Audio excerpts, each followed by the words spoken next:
لا حول ولا قوة إلا بالله العلي العظيم. أعوذ بالله من الشيطان الرجيم.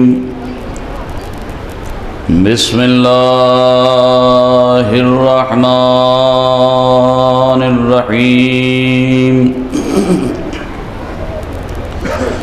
الحمد لله رب العالمين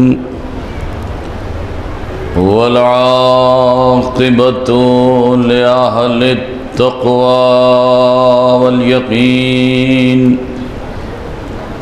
والجنة للموحدين والنار للمشركين والكافرين. الصلاة والسلام على المصطفى الأمجد المحمود الأحمد أبي القاسم محمد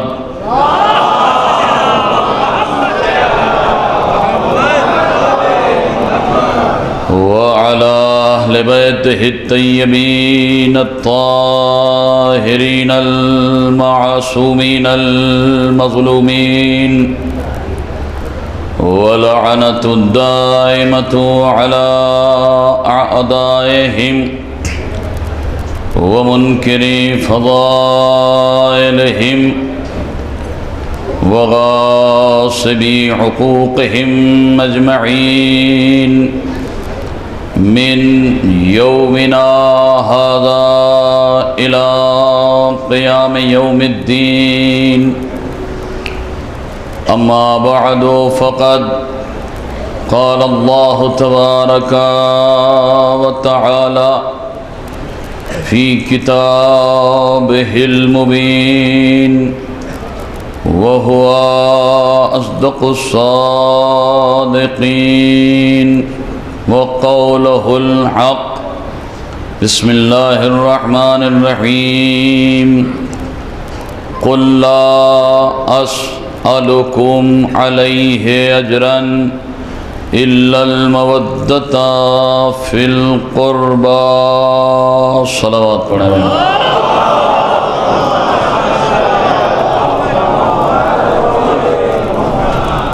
لیے باعث ہلاکت ہو جائے شریعت نے اس کی اجازت قطعاً نہیں دی ہے. مجھے معاف فرمائے لیکن یہ ذمہ داری تھی کہ منبر پر آنے کے بعد اس حقیقت کو واضح کیا جائے. مل جل کے صلوات پڑھیں بر محمد والے.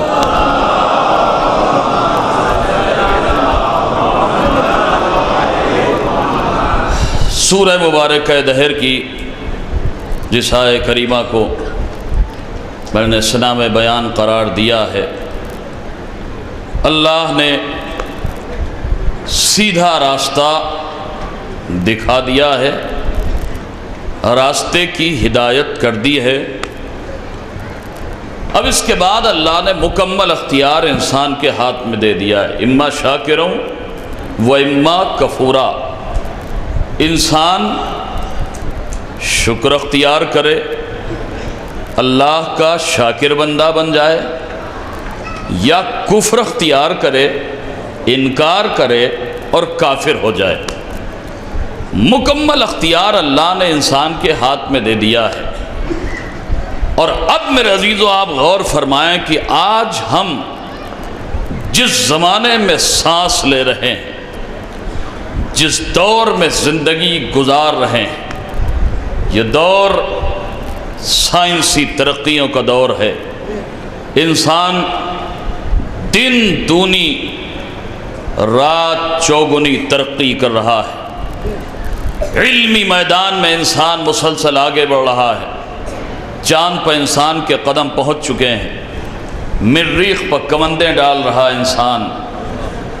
ایسے علمی ماحول میں اور ایسے ترقی یافتہ دور میں بہت ضرورت ہے کہ ہم در فکر و نظر کو وا کر کے اس دین حقیقی کو سمجھنے کی کوشش کریں، عقل کے دریچوں کو کھولیں، فکر کے دروازوں کو وا کریں، اس لیے کہ بغیر سوچے سمجھے فقط عقیدت کی بنیاد پر ہر دروازے پر پیشانی جھکا دینا یہ جہالت ہے۔ سوچ سمجھ کے عرفانی سجدہ کرنا حق بندگی ہے۔ ایک صلوات پڑھے پر محمد و آل محمد۔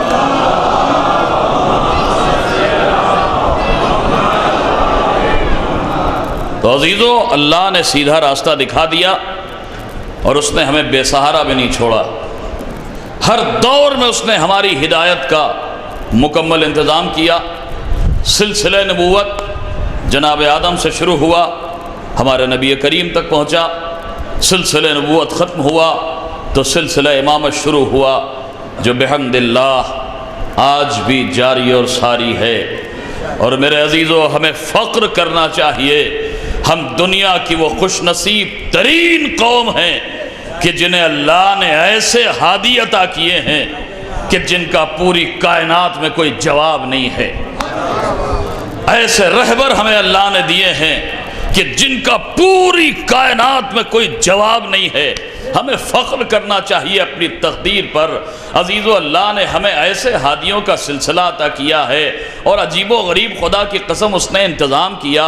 یہ جو اس نے معصومین ہماری ہدایت کے لیے معین فرمائے، یہ جو سلسلہ امامت شروع کیا، یہ جو نبی کریم سے لے کر ہمارے آخری امام تک معصومین کا سلسلہ ہے، عجیب و غریب سلسلہ ہے۔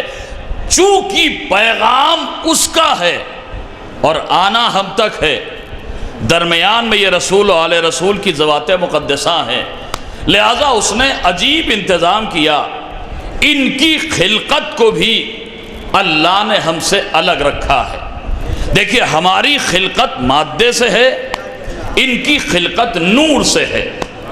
انہیں اللہ نے نور سے خلق کیا ہے، یعنی ہم اور ہیں، محمد و آل محمد علیہ السلام اور ہیں، امت اور ہے، آل محمد اور ہیں۔ اور اب میرے عزیزو، آپ کے مزاج کے مطابق ایک جملہ کہہ کے اپنی گفتگو کو آگے بڑھاؤں کہ اگر یوں کہا جائے کہ ہم میں اور محمد و آل محمد علیہ السلام میں زمین اور آسمان سے بھی زیادہ فرق ہے، تو یہ بات اس لیے بیجا نہ ہوگی کہ زمین اور آسمان کی خلقت بعد میں ہوئی ہے، انہیں اللہ نے پہلے خلق کیا ہے، ان کی خلقت پہلے بھی۔ بس عزیزو، تھوڑی دیر آپ میرے ساتھ تمیدی منازل میں چلیں تو انشاءاللہ کچھ عرض کرنے کی کوشش کروں گا۔ ان کی خلقت پہلے ہوئی ہے، زمین اور آسمان کی خلقت بعد میں ہوئی۔ قول نبی نے بڑھ کے سہارا دیا، اول ما خلق اللہ نوری، اللہ نے سب سے پہلے میرا نور خلق کیا۔ یعنی جب اس پوری کائنات میں کچھ نہ تھا، یہ زمین کا فرش نہیں تھا، یہ آسمان کا شامیانہ نہیں تھا، یہ چاند اور سورج کی قندیلیں نہیں تھی، یہ ستاروں کے قمقمے نہیں تھے، یہ اشجار نہیں تھے، یہ ہریالی نہیں تھی، یہ پھول نہیں تھے، یہ خوشبو نہیں تھی، یہ طیور نہیں تھے، یہ پرواز نہیں تھی، یہ پہاڑ نہیں تھے، یہ بلندیاں نہیں تھیں، یہ دریا نہیں تھے، روانی نہیں تھی، پوری کائنات میں کچھ نہ تھا، بس اللہ اور صرف اللہ۔ ایسے عالم میں اللہ نے سب سے پہلے اپنے نبی کے نور کو خلق کیا، اور پھر خلق کرنے کے بعد اللہ نے اسی نور سے انوار اہل بیت کو خلق کیا، انوار پنجتن کو خلق کیا، انوار معصومین کو خلق کیا۔ اور پھر عزیزو، خلق کرنے کے بعد اللہ نے ان معصومین کو اپنے کمالات کا مظہر بنایا، ان کے اندر اپنی صفات کا پرتو پیدا کیا، انہیں مظہر صفات الہی بنایا۔ لیکن عزیزو، عجب نہیں کہ جب اللہ نے اپنے کمالات کا پرتو ان کے اندر پیدا کیا ہو تو عجب نہیں ان کی عظمتوں کو دیکھ کر، ان کی بلندیوں کو دیکھ کر، ان کی رفعتوں کو دیکھ کر، ان کی بلندیوں کو دیکھ کر، ان کی عزتوں کو دیکھ کر قدرت کو بھی خیال گزرا ہو کہ کہیں ایسا نہ ہو کہ دنیا ان کے کمالات کی وجہ سے انہیں خدا سمجھ بیٹھے۔ لہذا عزیزو، اس نے عجیب و غریب انتظام کیا۔ دیکھیے، پیغام اس کا تھا، آنا ہم تک تھا، درمیان میں یہ رسول و آل رسول کی ذوات مقدسہ، لہذا اس نے ایک ایسا عجیب و غریب انتظام کیا کہ ان کا سلسلہ ادھر سے بھی جڑا رہے، ان کا سلسلہ ادھر سے بھی جڑا رہے۔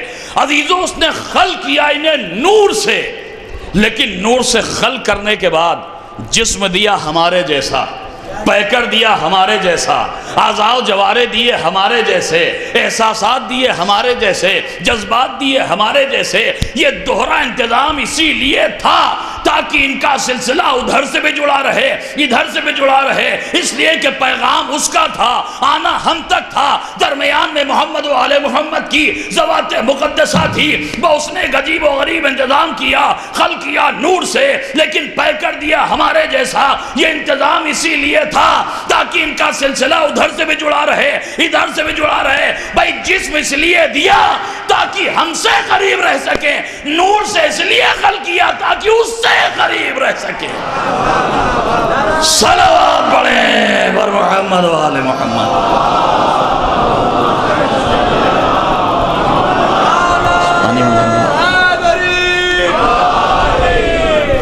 یہ دوہرا انتظام اللہ نے اسی لیے کیا تاکہ ان کا سلسلہ ادھر سے بھی جڑا رہے، ادھر سے بھی جڑا رہے۔ بس بہت جلدی میں تمہیدی مناظر سے نکل جاؤں گا۔ عزیزوں، آپ فرض کریں کہ اللہ ان معصومین کو نور سے خلق کرتا، لیکن انہیں ہمارے جیسا جسم نہ دیتا، ہمارے جیسے اعضاء و جوارے نہ دیتا، یا ہمارے جیسا جسم دیتا اور نور سے نہ خلق کرتا۔ ان کی بھی خلقت ہماری طرح مادے سے ہوتی، تو اگر انہیں ہمارے جیسا جسم دیتا اور نور سے نہ خلق کرتا تو یہ انسان فوراً اعتراض کرتا، میرے مالک یہ تیرا کیسا انصاف ہے کہ تو نے بالکل ہمارے ہی جیسے بندوں کو ہم پر حاکم بنا دیا۔ اللہ اکبر، اے میرے مالک یہ تیرا انصاف تو نہیں ہے، جب یہ بالکل ہمارے ہی جیسے ہیں تو انہیں ہم پر حق حکومت کہاں ملا؟ اللہ نے کہا خبردار، انہیں اپنے جیسا نہ سمجھنا، یہ تمہارے جیسے نہیں ہیں، یہ تم سے کچھ الگ ہیں۔ اب عزیزو، اگر یہ ہم سے الگ ہیں اور اللہ انہیں نور سے خلق کرنے کے بعد ہمارے جیسا جسم نہ دیتا، ہمارے جیسے احساسات نہ دیتا، جذبات نہ دیتا، تب بھی انسان اعتراض کرتا۔ جب سیرت اہل بیت بیان ہوتی، کیسی باتیں کر رہے ہیں، کہاں وہ اور کہاں ہم؟ ارے بھائی وہ تو تھے ہی نور، ہم ان کی پیروی کہاں کر سکتے ہیں؟ عزیزو، اللہ نے انسان کے ان دونوں اعتراضات کا جواب دینے کے لیے یہ دوہرا انتظام کیا۔ پیکر بشری اس لیے دیا تاکہ ان کا کردار ہمارے لیے مثال بن سکے، نور سے اس لیے خلق کیا تاکہ حاکمیت کا جواز پیدا ہو سکے۔ صلوات پڑھیں بر محمد و آل محمد۔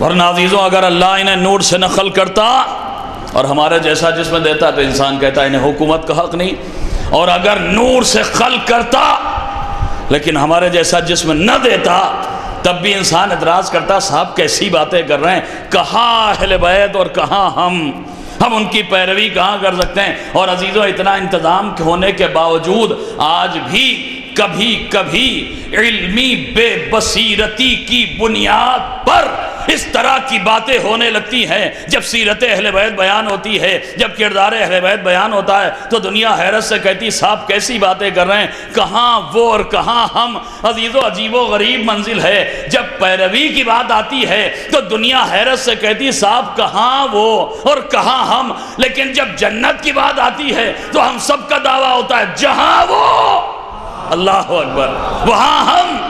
ارے بھائی دیکھیں، میں ممبر سے جسارتیں کرنے کا عادی نہیں ہوں، میں یہ نہیں کہہ رہا کہ آپ کا یہ دعویٰ غلط ہے کہ جنت کے سلسلے میں جہاں اہل بیت وہاں ہم، نہیں، ہم جائیں گے وہاں، ہمیں غلامی کا دعویٰ ہے۔ کہنے کا مقصد بس اتنا ہے کہ اگر جنت کے لیے دعویٰ ہے تو پھر پیروی کے لیے بہانے کیوں بنائے جاتے ہیں کہ صاحب کہاں وہ اور کہاں ہم؟ اور پھر انہوں نے تو شفاعت کا وعدہ کیا ہے، انہوں نے بخشش کا وعدہ کیا ہے، وہ تو ہماری بخشش کے لیے موجود ہے۔ یقیناً شفاعت جزو ایمان ہے، اہل بیت نے بخشش کا وعدہ کیا ہے، وہ بخشوائیں گے، وہ مدد کریں گے۔ لیکن عزیزوں، کبھی یہ بھی سوچا کہ مفہوم شفاعت کہتے کسے ہیں؟ مفہوم شفاعت ہے کیا؟ شفاعت ملے گی، یقیناً وہ بخشوائیں گے، یقیناً مدد کریں گے، لیکن شفاعت کا مفہوم ہے کیا؟ اب عزیزو بات بچوں کے ذہن نشین ہو جائے، اس لیے ایک چھوٹی سی مثال پیش کرتا ہوں بزرگوں سے معذرت کے ساتھ، اور چونکہ بات بچوں تک پہنچانا ہے لہٰذا بچے ہی کی مثال پیش کرتا ہوں۔ دیکھیے جو کہا جاتا ہے صاحب ہمارے اندر وہ صلاحیت کہاں کہ ہم اہل بیت جیسے بن جائیں، یقیناً ہمارے اندر وہ صلاحیت نہیں ہے۔ اگر کوئی یہ دعویٰ کر دے کہ میں مولا علی جیسا ہو گیا وہ بہت بڑا جھوٹا ہے۔ اگر کوئی یہ کہہ دے کہ ہمارے گھر کی کوئی گنہگار عورت معاذ اللہ شہزادی فاطمہ جیسی ہو گئی وہ لعنتی ہے، ایسا ہو ہی نہیں سکتا۔ لیکن اس کے باوجود کہ ہمارے اندر طاقت نہیں ہے، صلاحیت نہیں ہے، کیا ہم کوشش کرنا چھوڑ دیں؟ عزیزو مثال کے طور پر ایک چھوٹا سا بچہ جس کی عمر ابھی بہت کم ہے، بہت توجہ سے سنیے گا، انشاءاللہ ابھی آپ کے مزاج کے مطابق بھی گفتگو کرنے کی کوشش کروں گا، لیکن ذرا سے اس موضوع پر توجہ کر لیں 5 منٹ پھر گفتگو آگے بڑھے گی۔ ایک چھوٹا سا بچہ جس کی عمر بھی بہت کم ہے، نحیف، کمزور، لاغر، کم سن بچہ، یہ چھوٹا سا بچہ اپنے گہوارے میں لیٹا ہوا ہے۔ ایک مرتبہ باپ کا سہانے سے گزر ہوا، باپ نے بچے کو دیکھا، بچہ سو رہا ہے، بچہ محو خواب ہے، بچے کی آنکھیں بند ہیں۔ باپ نے ایک نظر بچے کے چہرے پر ڈالی، کسی ضروری کام سے جا رہا تھا، آگے بڑھ گیا۔ اسی تصویر کا دوسرا رخ دیکھیے، بچہ گہوارے میں لیٹا ہوا ہے، باپ کا سرہانے سے گزر ہوا، ایک نظر بچے کے چہرے پر ڈالی۔ اس بار ذرا سا تصویر میں تبدیلی یہ ہے کہ بچہ جاگ رہا ہے، بچے کی آنکھیں کھلی ہیں، بچہ خواب غفلت کا شکار نہیں ہے۔ ایک مرتبہ باپ نے بچے کے چہرے کو دیکھا، بچے نے باپ کے چہرے کو دیکھا، نظروں سے نظروں کا ملنا تھا کہ ایک مرتبہ پھول جیسے چہرے پر ایک کلیوں جیسی معصوم سی مسکراہٹ نمودار ہوئی۔ اللہ اکبر، بازی تو اس معصوم سی مسکراہٹ کا نمودار ہونا تھا۔ باپ کے بڑھتے ہوئے قدم ٹھہر گئے، بچے نے مسکرا کے باپ کو دیکھا، باپ نے بچے کو چہرے کو دیکھا، نظریں سے نظریں ملی۔ ایک مرتبہ بچے کے معصوم سے دل کے نہا خانے میں کسی گوشے میں اس معصوم سی خواہش نے انگڑائی لی کہ ہمک کے باپ کی آغوش میں آ جائے، لیکن میرے عزیزوں کم سن اتنا ہے کہ باپ کی آغوش میں جا نہیں سکتا، اتنا نحیف ہے کہ اپنی منزل کو پا نہیں سکتا، اتنا کمزور ہے کہ باپ کی آغوش تک پہنچ نہیں سکتا۔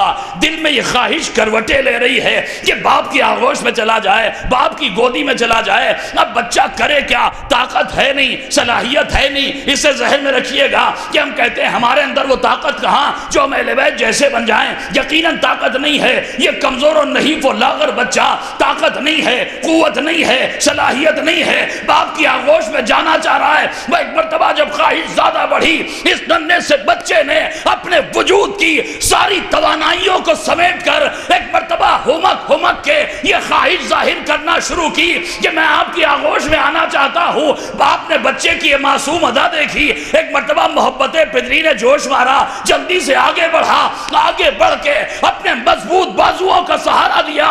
بچے کو جیسے ہی سہارا ملا، بچہ ہمک کے باپ کی آغوش میں آیا۔ عزیزو طاقت نہیں تھی، صلاحیت نہیں تھی، لیکن جتنی طاقت تھی اسے سمیٹ کر اظہار کیا، باپ نے سہارا دیا، بچے کو منزل ملی۔ میرے عزیزو ہماری مثال بھی اسی بچے جیسی ہے۔ ہمکنا ہمارا کام ہے، سنبھالنا ان کا کام ہے۔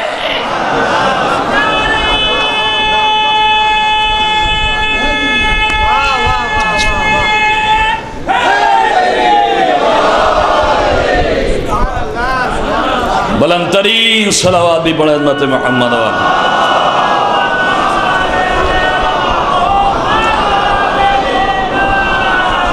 جتنی طاقت تھی، جتنی صلاحیت تھی، اس کا استعمال کر کے بچے نے خواہش کا اظہار کیا، باپ نے سہارا دیا، بچے کو منزل ملی۔ میرے عزیزو ہماری مثال بھی اسی بچے جیسی ہے۔ ہم ہمک کر تو دکھائیں، پھر اہل بیت سہارے کے لیے موجود ہیں، پھر وہ مدد کے لیے موجود ہیں، پھر انہوں نے وعدہ کیا ہے شفاعت کا، پھر وہ ضرور مدد کریں گے، لیکن کم سے کم ہم ہمک کر تو دکھائیں۔ اور پھر میرے عزیزوں خود ان کا کردار گواہ ہے کہ کسی کے کمالات کا پرتو اپنے اندر پیدا کرنے کے لیے اسی کے جیسا بن جانا شرط نہیں ہے، خود انہی کا کردار گواہ ہے۔ دیکھیے اہل بیت بندے ہیں، اللہ نہیں ہیں، خدا نہیں ہیں، لیکن الہی کمالات کا پرتو ان کے کردار میں اس طرح سے نظر آتا ہے کہ نصیری تو گمراہ ہو گیا، وہ تو دھوکہ کھا گیا کہ اللہ کون ہے، بندہ کون ہے۔ لیکن عزیزوں، جب ایک اہل بیت کے در پر سر نیاز جھکانے والے شاعر نے کردار مولا علی کی عظمتوں کو دیکھا، بلندیوں کو دیکھا، رفتوں کو دیکھا، عزتوں کو دیکھا، تو ایک مرتبہ گھبرا کے شاعر نے عجب شعر کہا۔ اب خدا کی قسم جاگ کے سنیے گا، مولا علی کی عظمتوں کا اظہار بھی ہے اور پھر ایک پیغام بھی دوں گا۔ جب ایک شاعر نے مولا علی کی عظمتوں کو، بلندیوں کو، رفتوں کو، عزتوں کو دیکھا تو ایک مرتبہ حیران ہو کے شاعر عجیب شعر کہتا ہے، سوچتا ہوں جب نصیری کہتے ہیں اس کو خدا، وہ خدا کتنا بڑا ہے جس کا بندہ ہے علی۔ اللہ اکبر، اللہ اکبر، اللہ اکبر۔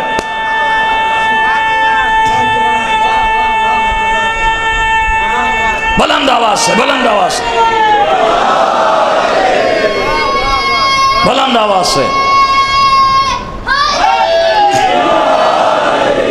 سوچتا ہوں جب نصیری کہتے ہیں اس کو خدا، وہ خدا کتنا بڑا ہے جس کا بندہ ہے علی۔ یعنی عزیزو، شاعر نے جو پیغام دیا ہے ذرا اسے محسوس کریں۔ شاعر کہنا چاہتا ہے کہ جب خدا ایسا، جب بندہ ایسا ہے، جب بندہ ایسا ہے تو خدا کیسا ہوگا۔ عزیزو، کردار کو ایسا بناؤ دنیا ہمیں دیکھ کے کہے غلام ایسے ہے تو ان کا آقا کیسا ہوگا۔ صلوات پڑھیں بر محمد و آلہ۔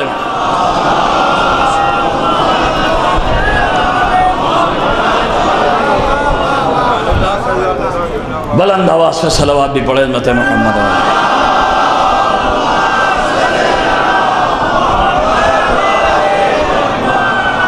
تو عزیزو، اللہ نے نور سے خلق کیا اور خلق کرنے کے بعد ہمارے جیسا جسم دیا، ہمارے جیسا پیکر دیا، ہمارے جیسے اعضاء و جوارے دیے، اور خدا کی قسم آپ نبی کریم سے لے کر ہمارے سارے معصومین تک کسی کی بھی زندگی کا اگر مطالعہ کریں تو آپ کو یہی بیلنس نظر آئے گا، یہی توازن نظر آئے گا، یہی کمال نظر آئے گا کہ ان کے کردار میں، اب آپ کی علمی سماعتوں پر بھروسہ کر کے جملہ کہنے جا رہا ہوں، ان کے کردار میں یہی بیلنس، یہی توازن آپ کو نظر آئے گا کہ ایک طرف نوری ہونے کی دلیلیں بھی ہیں، دوسری طرف بشر ہونے کے ثبوت بھی ہیں، تاکہ دنیا انہیں خدا نہ سمجھ بیٹھے اور یہ بھی نہ سمجھے کہ یہ بالکل ہمارے ہی جیسے ہیں۔ یہی بیلنس، یہی توازن ان کے کردار میں نظر آتا ہے۔ آپ کسی کے بھی کردار پہ ایک نگاہ ڈالیں تو آپ کو یہی توازن، یہی بیلنس نظر آئے گا۔ ایک طرف نوری ہونے کی دلیلیں بھی ہیں، دوسری طرف بشر ہونے کے ثبوت بھی ہیں۔ بھئی ذرا سا بات کو واضح کروں، دیکھیں اگر کوئی انسان ہو، آپ کسی بھی فرد کی زندگی کا مطالعہ کریں اہل بیت میں، یہی بیلنس نظر آئے گا۔ نوری ہونے کی دلیلیں بھی ہیں، بشر ہونے کے ثبوت بھی ہیں، انسان ہونے کے ثبوت بھی ہیں۔ ثبوت پیش کروں، دیکھیے کوئی انسان ہے اور اگر انسان فاقے بفاقے کرے، غذا پہ غذا نہ کھائے، تو عزیزو تقاضۂ بشریت کیا ہے؟ یہ جسم کمزور ہو جائے، یہ جسم نحیف ہو جائے، یہ جسم لاغر ہو جائے۔ یہی تو ہے نا بشریت کا تقاضا۔ اگر انسان 2-4 دن کھانا نہ کھائے، غذا نہ کھائے، فاقے بفاقے کرے، تو انسان ہونے کا لازمہ یہ ہے کہ یہ جسم کمزور ہو، یہ جسم لہی نحیف ہو، یہ جسم لاغر ہو جائے۔ بعزیزو جب ہم نے کردار مولا علی کا مطالعہ کیا تو ہمیں مولا کی زندگی میں بھی یہی ملا کہ جب اپنا سارا مال و اسباب غربا میں تقسیم کرنے کے بعد میرا مولا کئی دن تک فاقے کرتا ہے نا، تو عزیزو کبھی کبھی میرے مولا کی کیفیت یہ ہوتی تھی کہ جو کی سوکھی روٹی گھٹنے کے نیچے دبا کے توڑی جاتی تھی۔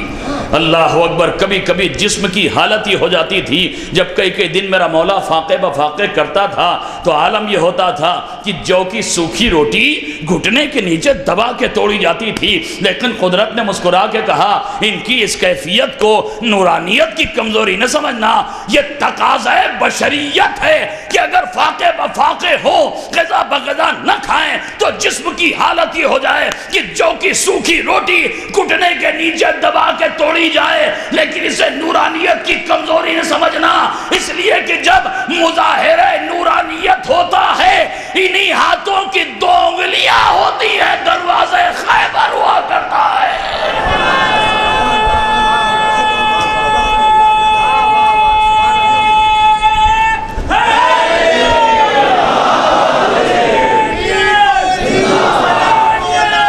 علی مولا زندہ باد، زندہ باد، سلامت رہیے۔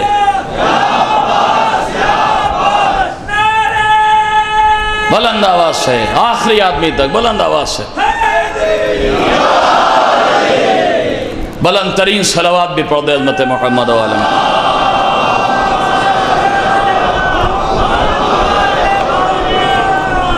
یہ تقاضۂ بشریت ہے کہ فاقے بفاقے کریں تو جسم اتنا کمزور ہو جائے، نحیف ہو جائے، لاغر ہو جائے کہ جو کی سوکھی روٹی گھٹنے کے نیچے دبا کے توڑی جائے، لیکن اسے نورانیت کی کمزوری نہ سمجھنا۔ نورانیت کا مظاہرہ ہوتا ہے تو انہی ہاتھوں کی 2 انگلیاں ہوتی ہیں، دروازے خیبر ہوتا ہے۔ ایک طرف نوری تقاضا، جا کے سنیے گا آخری آدمی تک پوری توجہ، 4 مصرے پڑھوں گا۔ نورانیت کا کمال کیا ہے، بشریت کا تقاضا کیا ہے؟ جب نورانیت کا مظاہرہ ہوتا ہے تو انہی ہاتھوں کی 2 انگلیاں ہوتی ہیں، دروازے خیبر ہوتا ہے۔ ایک طرف نوری تقاضا، ایک طرف بشری تقاضا، ایک طرف بشری تقاضا، ایک طرف نوری کمال۔ معجزہ یہ ہے کہ ان دونوں میں رشتہ جوڑ دے، ایک طرف نوری، ایک طرف بشری تقاضا، ایک طرف نوری کمال۔ معجزہ یہ ہے کہ ان دونوں میں رشتہ جوڑ دے۔ نفس اتنا مزمحل، ایمان ہے اتنا قوی، نانے جو توڑے نہ ٹوٹے، باب خیبر توڑ دے۔ صلوات پڑھیں بر محمد و آل محمد۔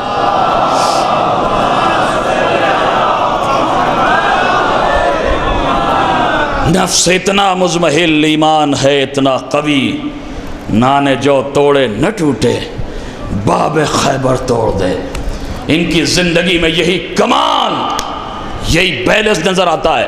آپ کسی کی بھی زندگی کا مطالعہ کر لیں، آپ کو یہی بیلنس، یہی کمال نظر آئے گا۔ دیکھیے میں مسائب نہیں پڑھ رہا ہوں، لیکن ذرا سا نورانیت اور بشریت کا بیلنس دیکھیں۔ دیکھیے اگر کوئی انسان ہو، بہت سکون سے پڑھوں گا اور بڑے اطمینان سے سنیے گا، آخری مجلس ہے، بس یہ الوداعی مجلس ہے، اس کے بعد آئندہ سال تک کے لیے یہ پروگرام ملتوی ہے۔ اگر کوئی انسان ہے تو بشر ہونے کا تقاضا یہ ہے کہ اگر کسی انسان کے گلے پر خنجر چلایا جائے تو تقاضۂ بشریت کیا ہے، انسان ہونے کا تقاضا کیا ہے، لازمہ بشریت یہ ہے کہ خنجر اپنا کام کرے۔ انسان ہے تو خنجر چلے گا، خنجر کامیاب ہوگا، گلا کٹے گا، شہرک جدا ہوگی، خون بہے گا، سر و تن میں جدائی ہوگی۔ میں بھی مصائب نہیں پڑھ رہا ہوں، لیکن ذرا سا نورانیت اور بشریت کا بیلنس دیکھیں۔ اگر انسان ہے تو لازمہ بشریت یہ ہے کہ گلے پر خنجر چلے تو خنجر کام کرے، گلا کٹے، خون بہے، سر و تن میں جدائی ہو۔ کربلا کے تپتے صحرا میں اگر میرے مولا کے گلے پر شمر کا خنجر چلنے کے بعد میرے مولا کا گلا نہ کٹتا تو دنیا کہتی حسین تو تھے ہی نور، لہذا خنجر قاتل کند ہو گیا۔ بازیزو خنجر چلنے کے بعد، شمر ملون کا خنجر چلنے کے بعد میرے مولا کے گلے کا کٹ جانا، خون کا بہ جانا، سر و تن میں جدائی ہو جانا، شہرک کٹ جانا، یہ میرے مولا کے بشر ہونے کی دلیل ہے۔ اور نیزے پہ جا کے تلاوت قرآن کرنا یہ نورانیت کا ثبوت نہیں تو اور کیا ہے؟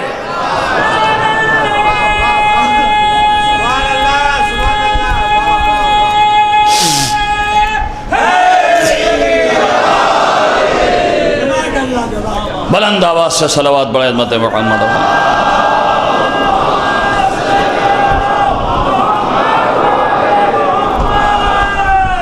خنجر چلنے کے بعد میرے مولا کے گلے کا کٹ جانا یہ بشر ہونے کی دلیل ہے، اور گلے کے کٹنے کے بعد نوک نیزہ پر تلاوت قرآن کرنا یہ میرے مولا کی نورانیت کا ثبوت نہیں تو اور کیا ہے؟ اور یہ نوک نیزہ پر میرے مولا کی تلاوت قرآن نہیں تھی، تکبر یزید کو حسینیت کی ٹھوکر تھی۔ بشریت کی شہرک کاٹنا یہ تمہارے اختیار میں ہے، نورانیت کو قطع کرنا یہ تمہارے اختیار میں نہیں ہے۔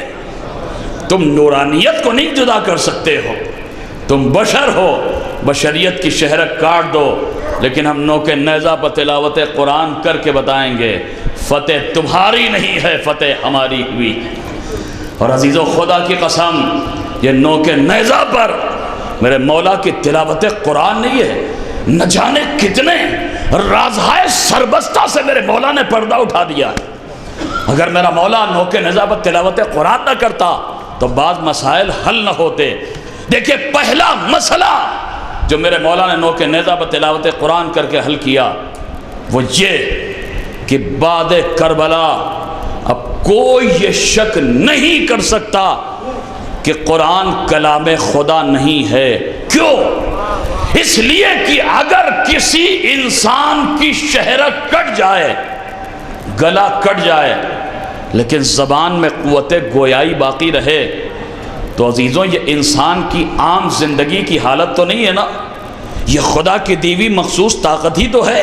دنیا کے کسی مذہب و مسلک سے تعلق رکھنے والا انسان یہی کہے گا یہ اس مالک کی ایک مخصوص عطا ہے جو گلا کٹنے کے بعد بھی اسے قوت گویائی ملی ہوئی ہے۔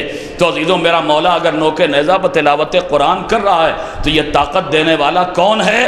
دنیا کے کسی بھی مذہب و مسلک کے انسان سے پوچھ لیجئے، اس میں کفر اسلام کی کوئی بحث نہیں ہے، کسی مذہب و مسلک کی بحث نہیں ہے۔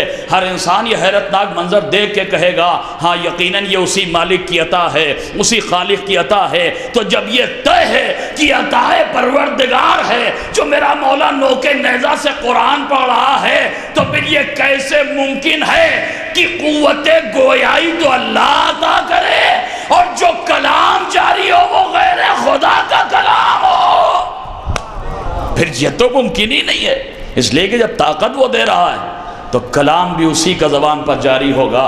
اور میرے عزیزوں اس سے بڑا مسئلہ جو میرے مولا نے حل کیا نوک نیزہ پر تلاوت قرآن کر کے، دیکھیے اتنا تو ہر انسان جانتا ہے کہ کسی بھی انسان کی قوت گویائی کا تعلق اس کے دماغ سے ہوتا ہے۔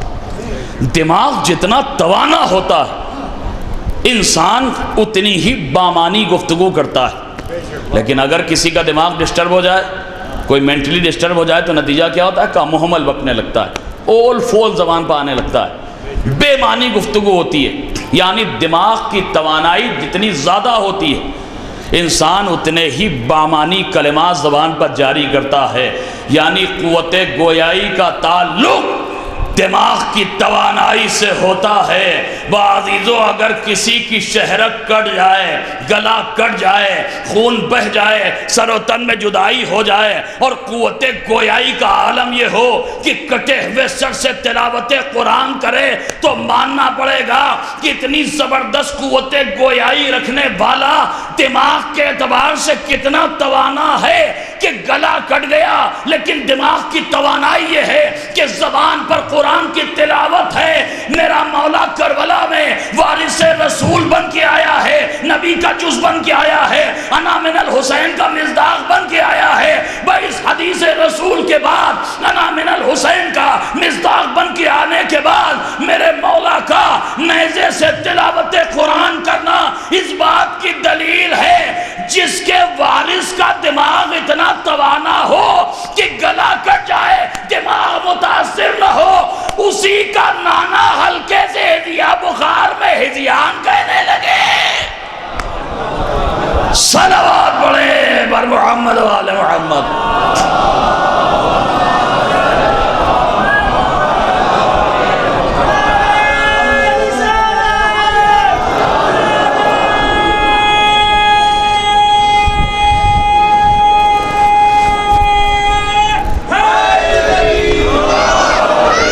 ماشاءاللہ ماشاءاللہ، بلند آواز سے صلوات پڑھیں عظمت محمد۔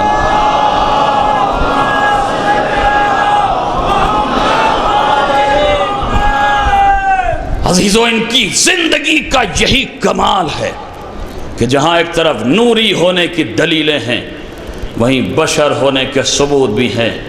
دیکھیں آپ خود نبی کریم کی زندگی کا اگر مطالعہ کریں تو تاریخ کہتی ہے کہ نبی کریم کی ایک زوجہ محترمہ فرماتی تھی کہ ہم میں سے جب کسی کی سوئی رات کے اندھیرے میں گم ہو جاتی تھی تو ہم انتظار کرتے تھے اللہ کا نبی گھر میں آئے اور ہم نبی کے چہرے سے نکلنے والی نور کی شعاؤں کے ذریعے اپنی وہ گم ہوئی سوئی تلاش کر لیں۔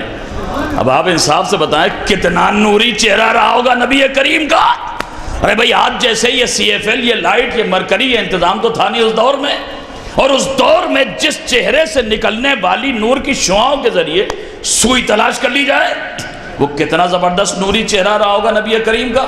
اور میرے عزیزو، جب اتنا نوری چہرہ تھا تو مجھے کہنے کا حق ہے کہ یہی نور وجود نبی کی دلیل بنتا ہوگا رات کے اندھیروں میں۔ اب کیسے؟ مثلا آپ رات کے 12 بجے کسی ہائی وے پر چلے جائیں اور آپ کو اس ہائی وے پر دور سے 2 کلومیٹر دور سے 2 چمکتی ہوئی لائٹیں نظر آئیں، آپ بتائیے انصاف سے کیا سمجھیے گا؟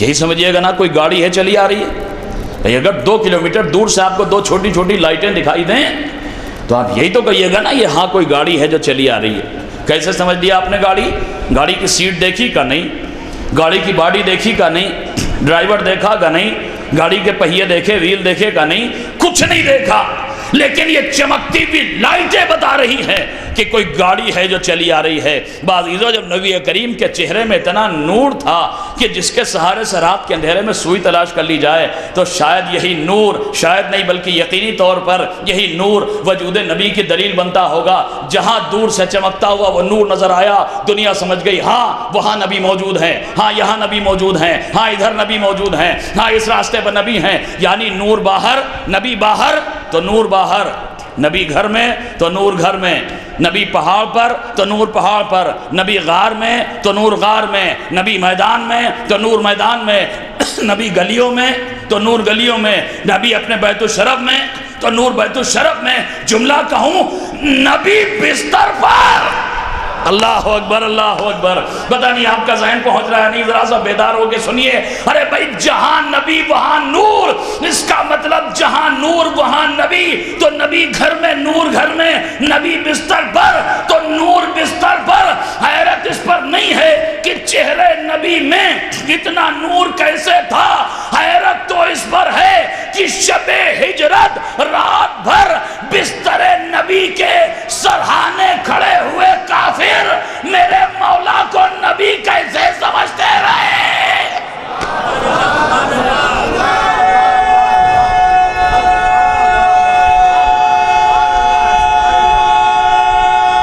بلند آواز سے، بلند آواز سے۔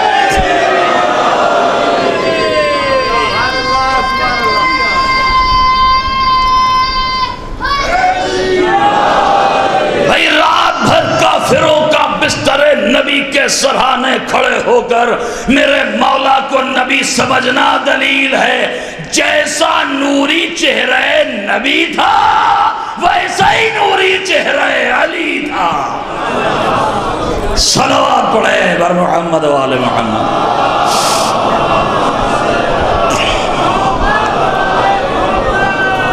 اور اب میرے عزیزو جب میرا مولا بستر نبی پر سویا تو یہ میرے مولا کی نیند نہیں ہے، ایک طرف نورانیت کے ثبوت بھی مل رہے ہیں، دوسری طرف بشریت کی دلیلیں بھی دی جا رہی ہیں۔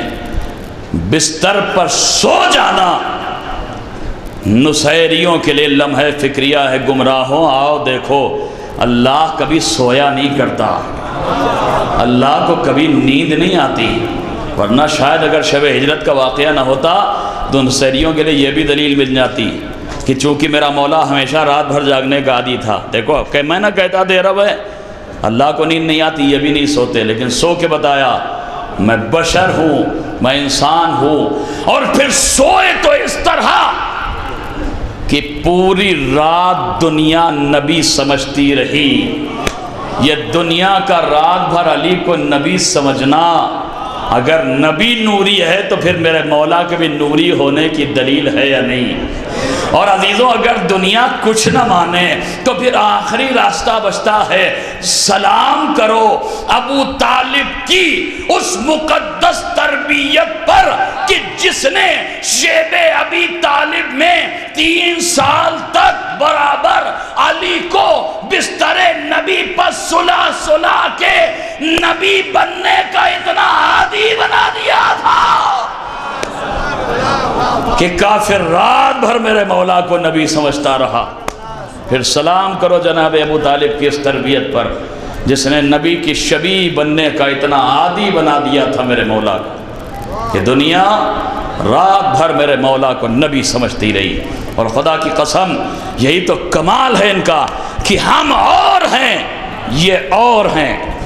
دیکھیے ہم اور یہ اور جملوں کو بدلوں، ہم اور یہ اور، ہماری نیند اور ان کی نیند اور۔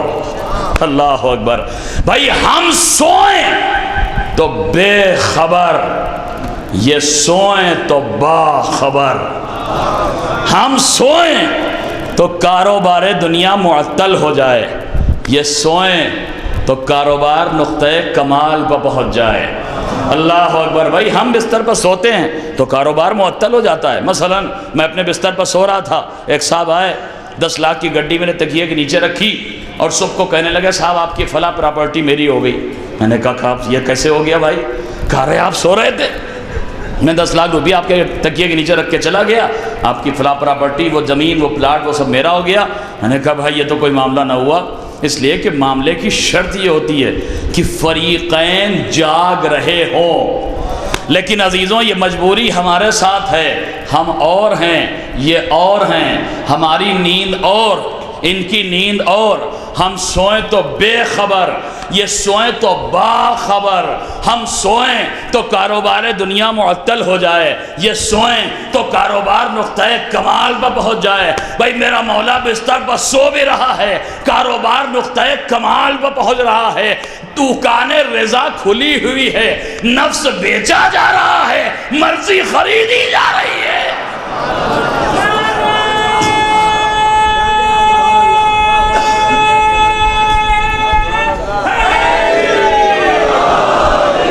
نفس بک رہا ہے میرا مولا کا، مرضی خریدی جا رہی ہے۔ اور اب عزیزوں میں جو جملہ کہنے جا رہا ہوں اب مجھ سے کوئی حوالہ نہ مانگنے لگیے گا، کسی کتاب میں نہیں ملیں گے، لیکن عجب نہیں، تصور کہتا ہے، باب بلا کا مجمع ہے تو اب سنیے، عجب نہیں اسی عالم میں پروردگار نے آواز دی ہو میرے بندے کیا اپنا سونا فروخت کرے گا؟ اللہ اکبر، اللہ اکبر۔ اے میرے بندے اپنا سونا بیچے گا؟ عجب نہیں میرے مولا نے جواب دیا میرے مالک اگر خریدار تیرا جیسا ہے تو خرید لے سونا۔ اے پروردگار مجھے کیا اعتراض ہے؟ کہا میرے بندے سونا فروخت کرے گا، بتا تیرے سونے کی قیمت کیا ہے؟ عجب نہیں میرے مولا نے جواب دیا میرے مالک تو خالق ہے، تو مالک ہے۔ مالک میں کیا بتاؤں، میں بندہ، تو خالق، تو مالک۔ کہا نہیں میرے بندے، قانون دنیا ہے، کاروبار کا یہ دستور ہے، جس کا مال ہوتا ہے قیمت وہی بتاتا ہے۔ بتا اپنے سونے کی قیمت کیا لے گا؟ عجب نہیں مسکرا کے میرے مولا نے کہا میرے پروردگار تو خالق ہے، تو مالک ہے، اب قیمت میں کیا بتاؤں؟ اچھا میرے مالک پوچھ ہی رہا ہے تو اب میں کیا بتاؤں؟ بس جو تیری مرضی ہو وہ دے دے۔ اللہ اکبر، اللہ اکبر۔ بس جیسے ہی میرے مولا نے کہا ہوگا پروردگار جو مرضی ہو وہ دے دے، کہا جا مرضی تیری ہو گئی، جا رضا تیری ہو گئی، اب مرضی کا مالک تو ہو گیا، مرضات اللہ کا مصداق بن گیا میرا مولا، مرضی میرے مولا کی ہو گئی۔ عجب نہیں میرے مولا نے فرمایا ہو میرے مالک پھر دستور دنیا تو ایک اور بھی ہے کہ جب کوئی شے بیچی جاتی ہے تو پھر اصل قیمت سے پہلے کچھ نہ کچھ بطور بیانہ ملتا ہے۔ میرے مالک بیانے میں کیا دے گا؟ اللہ اکبر۔ اور جب نہیں آواز پروردگار آئی ہو میرے بندے جب مرضی تیری ہو گئی تو بچائی کیا، اب سب کچھ تو تیرا ہو گیا، لیکن اے میرے بندے اگر تو بیانے میں چاہتا ہی ہے الگ سے جا جنت تیری ہو گئی، جا جنت کا مالک تو ہو گیا۔ لیجے جنت ہوئی میرے مولا کی ملکیت۔ کچھ دن گزری شہزادی فاطمہ سے عقد ہوا، شوہر کی جائیداد زوجہ تک آئی۔ کچھ دن اور گزرے، حسن و حسین جیسے نورانی پھول چمن علی و فاطمہ میں کھلے، ادھر یہ پھول کھلے ادھر والدین کی جائیداد بیٹوں تک منتقل ہوئی، اور اب جو یہ پراپرٹی منتقل ہوئی تو منتقلی کی رجسٹری پر رسول نے مہر تصدیق لگائی، الحسن والحسین سیدہ شباب اہل الجنہ۔ صلوات پڑھیں بر محمد والے۔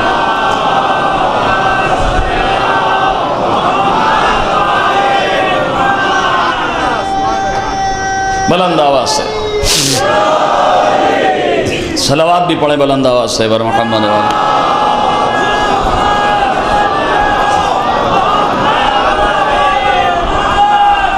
عزیزو تقریباً 1 گھنٹہ ہو رہا مجھے پڑھتے ہوئے، اور میں سوچ کے آیا تھا ویسے 1 ہی گھنٹہ پڑھنا ہے، لیکن بات پھیلتی چلی گئی، بس جلدی جلدی سمیٹنا ہے، اس لیے کہ ابھی مجھے سفر بھی کرنا ہے، فوراً واپس جانا ہے۔ آپ سے دعاؤں کی گزارش، اللہ آپ کو بھی سلامت رکھے، زندہ رہیے، سلامت رہیے، انشاءاللہ زندگی رہی تو پھر ملاقات ہوگی۔ الحسن والحسین سیدہ شباب اہل الجنہ۔ اب جسے جنت کی تمنا ہو وہ آئے سی نوری دروازے پر۔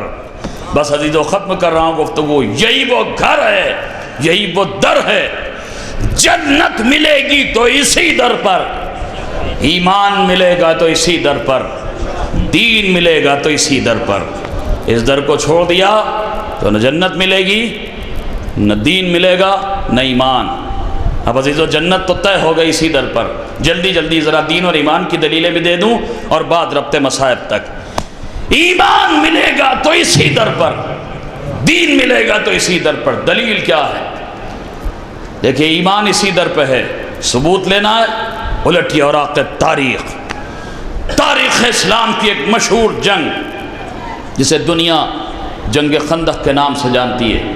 یہ وہ جنگ ہے کہ جس میں کافروں کا سردار عمرو بن عبد ود خندق پھان کے، مسلمانوں نے اپنی حفاظت کے لیے اپنے خیام کے چاروں طرف خندق کھودی تھی، نہ جانے کیسے کس کی تنگ دلی کی وجہ سے خندق ایک جگہ سے تھوڑی سی تنگ ہو گئی۔ نتیجہ کیا ہوا؟ کافروں کا سردار خندق پھان کے مسلمانوں کے خیموں تک آ گیا اور نیزہ چبھو کے کہتا ہے تم میں سے کون ہے جو میرے مقابلے پر آئے، مجھے قتل کرے، غازی بن جائے اور جنت لے لے، یا میرے ہاتھوں سے قتل ہو، شہید ہو جائے اور جنت لے لے۔ اللہ اللہ، کافر ہے مگر جنت بانٹنے کی جسارت کر رہا۔ بس شاید نبی کو اس کی یہی ادا پسند نہیں آئی، اس لیے کہ جو الفاظ نبی کریم نے امر کے لیے استعمال کیے پھر وہ کبھی کسی کے لیے استعمال نہیں کیے۔ من لہذا الکلب، کون ہے جو اس کتے کے مقابلے پر جائے؟ ایک جوان اٹھانا یا رسول اللہ، نہیں علی بیٹھ جاؤ۔ پھر نبی نے وہی سوال کیا، پھر سناٹا، پھر کوئی نہیں اٹھتا، پھر نبی نے وہی سوال کیا۔ جب کوئی نہیں اٹھا تو ایک مرتبہ مولا کو قریب بلایا، امامہ سر پر رکھا، تلوار کمر میں لگائی، پیشانی کا بوسہ دیا، ادھر میرا مولا امر کے مقابلے پر چلا، ادھر نبی کریم کی زبان پر وحی کے سانچے میں ڈھلے ہوئے فقرے آئے، برز الایمان کلہ الی الکفر کلہ، آج کل ایمان کل کفر کے مقابلے میں جا رہا ہے۔ عزیزو وقت نہیں کہ بات کو پھیلاؤں، میرا مولا کل ایمان ہو گیا تو پھر ایمان اس در کو چھوڑ کے کہاں ملے گا؟ اللہ اکبر، اللہ اکبر۔ بھائی اتنی آسانی سے سن لیا آپ نے، دلیل ہو گئی نا، ایمان اسی گھر میں۔ اچھا تو اب اگلی دلیل سنیے جس پر آپ کو یقیناً بولنا پڑے گا، دین بھی اسی در پہ ہے۔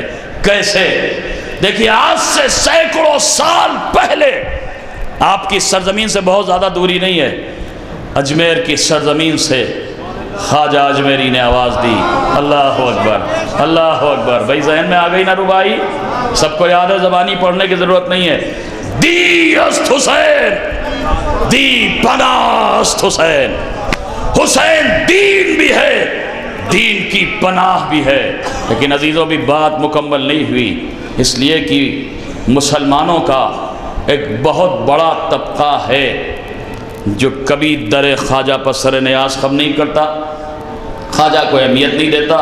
یہ حضرات کہہ سکتے ہیں صاحب کہا ہوگا خواجہ نے، خواجہ ہمارے لئے کوئی نبی تو ہے نہیں، کوئی امام تو ہے نہیں، کوئی معصوم تو ہے نہیں، جو قول خواجہ حجت ہو جائے۔ یقیناً خواجہ نبی نہیں ہے، امام نہیں ہے، معصوم نہیں ہے، لیکن میرے عزیزوں سینکڑوں سال گزر گئے، خواجہ کو یہ ربائی کہے ہوئے دنیا میں بڑے سے بڑے دشمن اہل بیت پیدا ہو گئے، مجلسیں بدعت فتویٰ لگا، گریہ بدعت فتویٰ لگا، فرش عزا بدعت فتویٰ لگا، ماتم غلط فتویٰ لگا، سب کچھ ہوا، لیکن آج تک دنیا کے کسی کونے سے یہ صدا نہ آئی کہ قول خواجہ غلط ہے۔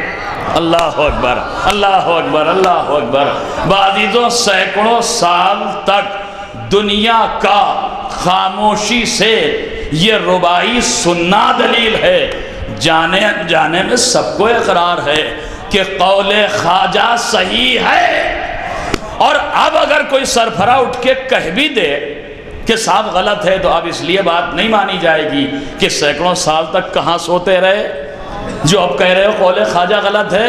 خاموشی رضامندی کی نشانی ہوتی ہے، یہ مقولہ سب جانتے ہیں، لہذا دنیا کی خاموشی بتا رہی ہے کہ جانے انجانے میں سب کو اقرار ہے کہ قول خواجہ صحیح ہے۔ بعزیزوں اب ایک جملہ کہوں، میرا مولا کل ایمان قول پیغمبر کی روشنی میں، آقا حسین کل دین قول خواجہ کی روشنی میں، تو عزیزوں ایک اصول تو دنیا جانتی ہے نا، کائنات کی ہر شے اپنی ضد کے ذریعے پہچانی جاتی ہے۔ جو دن کے مقابلے پہ آئے وہ رات ہوتی ہے، جو اجالے کے مقابلے پہ آئے وہ اندھیرا ہوتا ہے، جو سفیدی کے مقابلے پہ آئے وہ سیاہی ہوتی ہے، جو حق کے مقابلے پہ آئے وہ باطل ہوتا ہے۔ میرا مولا کل ایمان ہے، آقا حسین کل دین ہے۔ ایک اصول یاد رکھیے گا، جو علی کے مقابلے پہ آیا بے ایمان ہو گیا، حسین کے مقابلے پہ آیا بے دین ہو گیا۔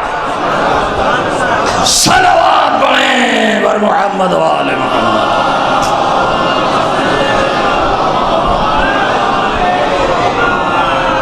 بس میرے عزیزو ختم کر دی، الحمدللہ ختم کر دی میں نے گفتگو۔ میرا مولا حسین کل دین ہے، اور اسی لیے حسینیت بقائے دین کی ضمانت کا نام ہے۔ یہ فرش عزا یہ دین کی بقا کی ضمانت ہے۔ عزیزو اسی لیے میں اکثر ایک جملہ کہتا ہوں، آخر کلام، وقت نہیں ہے کہ گفتگو کو پھیلا سکوں ورنہ بہت کچھ کہنے سے رہ گیا، لیکن عزیزوں اس فرش عزا کی عظمت کا اندازہ کیجئے۔ یہ اتنی نورانی مجلس ہے کہ جسے ہم رشک جنت کہتے ہیں۔ کیوں؟ دلیل یہ ہے، اگر یہ فرش عزا رشک جنت نہ ہوتا تو جنت کے مکین جنت چھوڑ چھوڑ کے اس فرش پر کیوں آتے؟ اللہ اکبر، اللہ اکبر۔ بھئی ہمارا عقیدہ ہے نا، معصومین آتے ہیں، انبیاء آتے ہیں، ائمہ آتے ہیں۔ عزیزو کتنی عظیم جگہ ہے، کتنا بڑا فرش ہے، کتنی بڑی ہماری فضیلت ہے کہ ہم اس فرش پر جا کے بیٹھ جائیں جہاں نبی بیٹھے ہوں، جہاں امام بیٹھے ہوں، جہاں معصومین بیٹھے ہوں۔ لیکن عزیزوں، میں کبھی کبھی ایک جملہ کہتا ہوں، ایک شرف اس سے بھی بڑا ہے، یہ بہت بڑا شرف ہے میرے نوجوانوں۔ اس جملے کو آخری بیان کی بات میں یاد رکھنا، یہ بہت بڑا شرف ہے کہ ہم اس جگہ پہ آ کے بیٹھ جائیں جہاں نبی بیٹھے ہوں، جہاں امام بیٹھے ہوں، جہاں معصومین ہوں، جہاں انبیاء ہوں۔ لیکن اس سے بھی بڑا شرف یہ ہے کہ جب اس فرش عزا پر آنے کے بعد، ذکر اہل بیت سننے کے بعد، ذکر معصومین سننے کے بعد، ذکر مصائب و فضائل سننے کے بعد، اس فرش عزا سے یہ مجمع اٹھے تو ایسے ہی نہ اٹھے، بلکہ جب یہ مجمع اٹھے تو کوئی حبیب بن کے اٹھے، کوئی مسلم بن کے اٹھے، کوئی زہیر بن کے اٹھے، کوئی میثم بن کے اٹھے، کوئی ابو ذر بن کے اٹھے، کوئی سلمان بن کے اٹھے۔ بعضیوں اگر دعوی حسینیت ہے، کبھی حقیر نے 4 مصرے کہے تھے کہ یزیدیت پا تبرہ ضرور ہو لیکن حسینیت کا اثر قلب میں یقینی ہو، تو در حسین پہ آؤ تو یہ خیال رہے تخیلات غدیری عمل حسینی ہو۔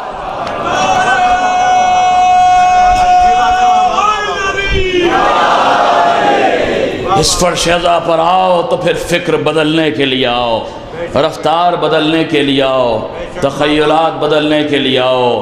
رفتار بدلنا چاہیے، گفتار بدلنا چاہیے، فکر بدلنا چاہیے، کردار ایسا بناؤ کہ ہمیں دنیا کے سامنے اپنا تعارف نہ کرانا پڑے کہ ہم حسینی ہیں، ہم کربلائی ہیں، ہم آقا حسین کے ماننے والے ہیں، بلکہ کردار میں ایسی چمک ہو، ایسی نورانیت ہو۔ اگر ان کے ماننے والے ہیں، ان نورانی رہبروں سے ہمارا رابطہ ہے، تو پھر ان کے نورانی کمالات کا پرتو ہمارے کردار میں بھی اس طرح سے نظر آئے کہ عمل کی شمع جلاؤ اگر حسینی ہو، عمل کی شمع جلاؤ اگر حسینی ہو، فروع دین نبھاؤ اگر حسینی ہو، نہ راہ حق کو بھلاؤ اگر حسینی ہو، جہان ظلم پر چھاؤ اگر حسینی ہو، جہان ظلم پر چھاؤ اگر حسینی ہو، تو بڑے نہ کہنا شہ مشرقین والے ہیں، زمانہ خود ہی گئے اب حسین والے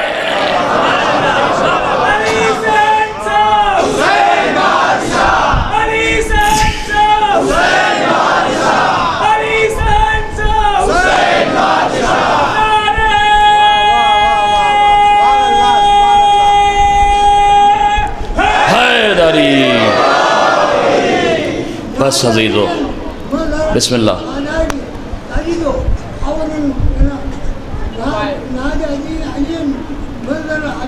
ماشاء اللہ ماشاء اللہ، من اللہ کافی النوائب، حسین جلی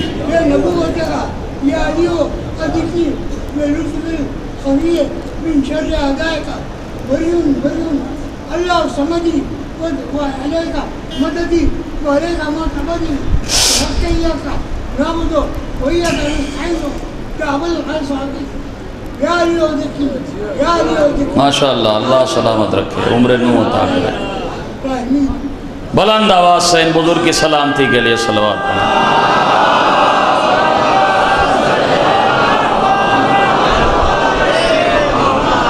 بس عزیزو، اس سے زیادہ مجبوری ہے کہ دامن وقت میں گنجائش نہیں ہے، مجھے ابھی فوراً نکلنا ہے۔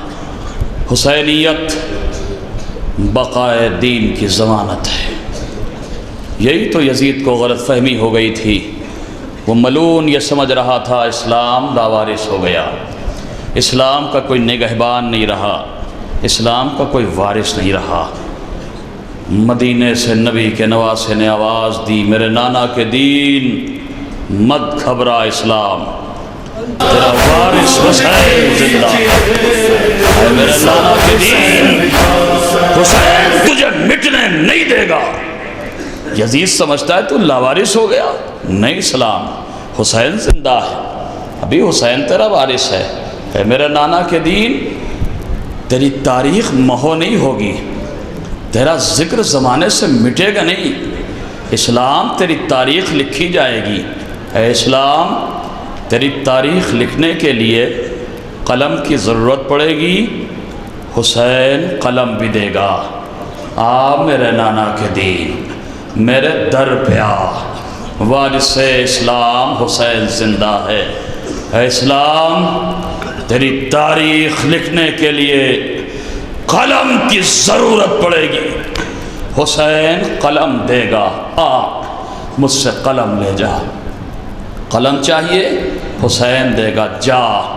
عباس کے بازوؤں کے قلم حاضر۔ اے اسلام، تیری تاریخ لکھی جائے گی، تیری تاریخ لکھنے کے لیے ورق کی ضرورت پڑے گی، حسین تجھے ورق بھی دے گا۔ آ اسلام، حسین کے در پہ آ، تجھے ورق ملے گا۔ ورق چاہیے، جا، علی اکبر کے سینے کا ورق حاضر ہے۔ اے اسلام، تیری تاریخ لکھنے کے لیے روشنائی کی ضرورت پڑے گی، حسین روشنائی بھی دے گا، جا، گلو علی اصغر کا لہو حاضر ہے۔ اے اسلام، تجھے کربلا کی تپتی دوپہر میں سایہ چاہیے، حسین سایہ بھی دے گا، جا، میری ماں جائی زینب کی چادر حاضر ہے۔ اللہ اکبر، اللہ اکبر۔ لیکن اے اسلام، حسین تجھے لاوارث نہیں ہونے دے گا۔ لٹ گیا فاطمہ کا چمن، ویران ہو گیا رسول کا لہلہاتا چمن، خزا گئی علی کے گلستان پر، لیکن اسلام بچ گیا۔ عباس کے بازو کٹ گئے، اسلام کی تاریخ مکمل ہو گئی، زینب کی چادر چھن گئی، اسلام کو ہمیشہ کے لیے سایہ مل گیا، تاریخ اسلام رقم ہو گئی، گلو علی اصغر چھت گیا، اوراق تاریخ مرتب ہو گئے، علی اکبر کے سینے پر برچھی لگ گئی۔ اللہ اللہ، مجھے حکم دیا گیا ہے کہ مصائب شہزادہ علی اکبر پڑھوں۔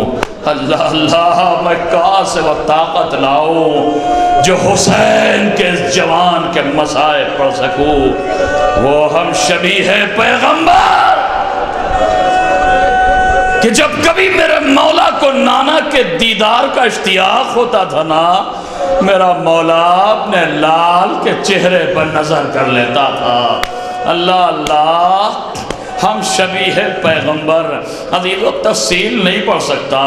جب کربلا کے تپتے صحرا میں آن محمد کے جنازے خیموں میں آ چکے، قاسم کا لاشا پامال سمے اسپا ہو چکا، عباس کے بھائی داد شجاعت دے چکے، لبے دریا غازی کے شانے کٹ گئے، اور اب سوائے شہزادہ علی اکبر کے کوئی باقی نہ رہا، تو ایک مرتبہ 18 سال کا جوان ہاتھوں کو جوڑ کے باپ کی خدمت میں آ گیا۔ بابا، اب ان لینوں کے تانے سنے نہیں جاتے، بابا کب تک برداشت کروں؟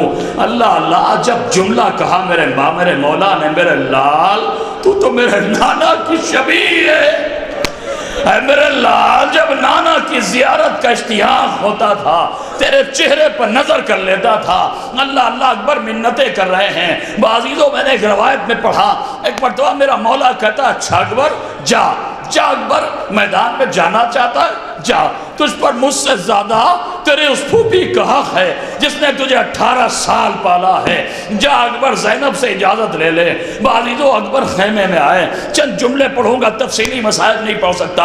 اکبر خیمے میں آئے، دل کھول کے روئیے گا، انشاءاللہ رومال فاطمہ خشک نہ رہ جائے، اس لیے کہ رونے کی اذیت سمجھنا ہے تو ان سے سمجھو جن کی آنکھ سے اگر ایک آنسو گرتا تھا تو اشقیانوں کے نیزہ نیزہ لے کے اذیت دیتے تھے۔ اللہ اللہ اکبر، خیمے میں آئے، پھوپھی اماں اکبر آیا ہے، پھوپھی اماں اکبر آیا ہے۔ اللہ اللہ، زینب نے اکبر کی آواز سنی، ایک مرتبہ اکبر کو اس عالم میں آتے دیکھا، زینب علی کی بیٹی، شریکت الحسین، کربلا کی سب سے زیادہ عقلمند خاتون، ایک مرتبہ تڑپ کے زینب کہتی ہے، اکبر کیوں آیا ہے میرے لال؟ اکبر دیکھ سب کچھ کہنا، مرنے کی اجازت نہ مانگنا۔ اکبر دیکھ مرنے کے لیے نہ کہنا۔ ایک مرتبہ اکبر نے جب جملہ کا پھوپھی اماں اگر آپ اجازت نہ دیں گی اکبر نہ جائے گا، لیکن میری پھوپھی اتنا بتا دو اگر میدان محشر میں دادی فاطمہ نے پوچھ لیا زینب تجھے اکبر پیارا تھا یا میرا حسین پیارا تھا، اے پھوپھی اماں کیا جواب دو گی؟ اللہ اللہ زینب کیا کرے؟ ایک مرتبہ حسرت سے جوان کو دیکھا، جا اکبر خدا حافظ۔ اکبر اگر میرے بھیا حسین کی زندگی کا سوال ہے جا، تجھ جیسے ہزار اکبر حسین پر قربان۔ بعضیدو اکبر زینب کے خیمے سے نکلے، ایک مرتبہ ایک دوسرے خیمے میں اکبر نے قدم رکھا، وہ خیمہ جس میں کوکھ جلی ماں سر کو نوائے ہوئے خواب پر بیٹھی ہے۔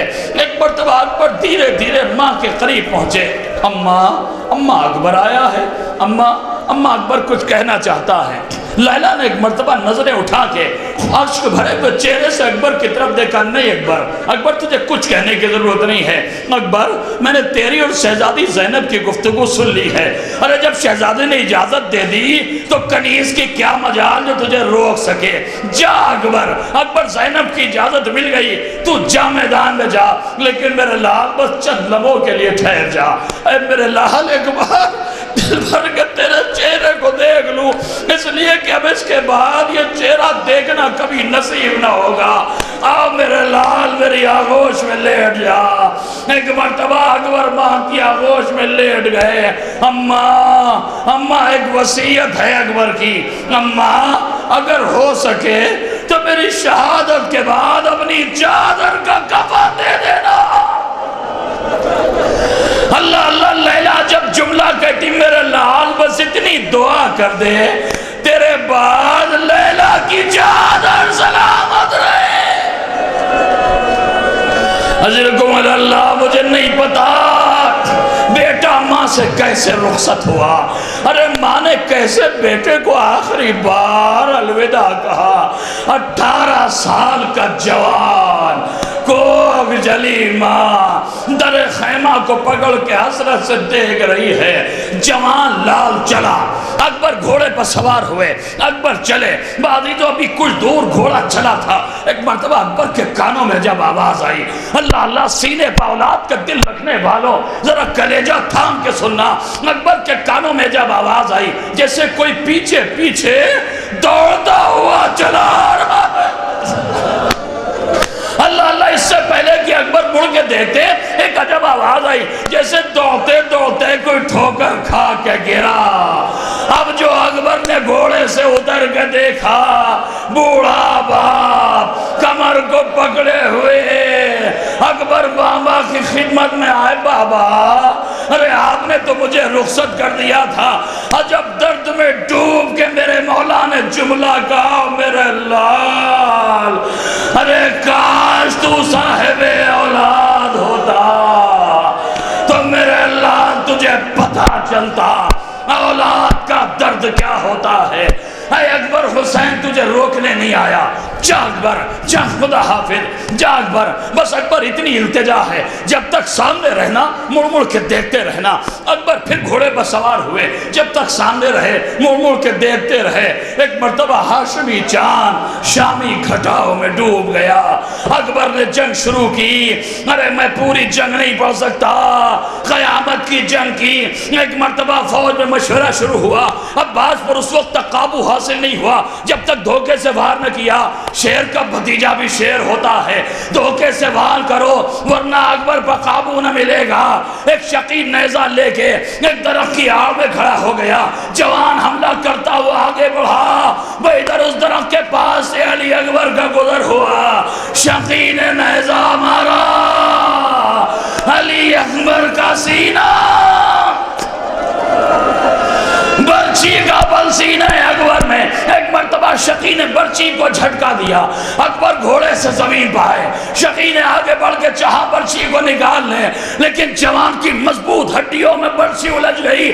شقی نے زور آزمائی شروع کی، ارے برچی کا پھل ٹوٹا، ایک مرتبہ آواز گونجی، یا بتا علیکہ منی سلام۔ بوڑھے باپ کے کانوں میں جوان کی آواز آئی، میں ایک مرتبہ کمر کو پکڑے ہوئے میرا مظلوم مولا مقتل کی سن چلا۔ ارے جب جب حسین کو ٹھوکر لگتی تھی آواز دے دیتے یا علی یا علی۔ مجھے نہیں پتا کربلا کے علی کو پکار رہے تھے یا نجف کے علی کو پکار رہے تھے، خدا کسی باپ کو یہ منظر نہ دیکھا ہے۔